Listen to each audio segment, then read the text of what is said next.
ভাই আমি তো ডেরিয়াম টেলিকমের একটা অ্যাকাউন্ট নিয়েছি। এখন এটার যে পিন নাম্বারটা আছে ওই পিন নাম্বারটা কি পরিবর্তন করা যায়?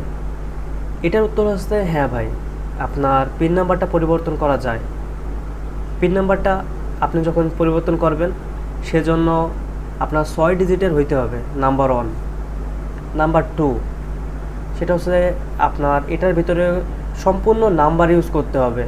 ABCD এই ধরনের কোনো কিছু ব্যবহার করা যাবে না।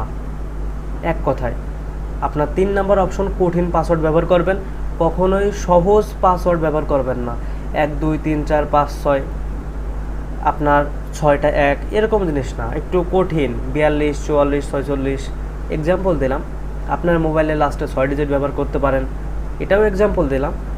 ভিডিওটা যদি ভালো লেগে থাকে, ইনফরমেটিভ হয়ে থাকে, অবশ্যই একটা সাবস্ক্রাইব করে দেবেন, একটা সাবস্ক্রাইব।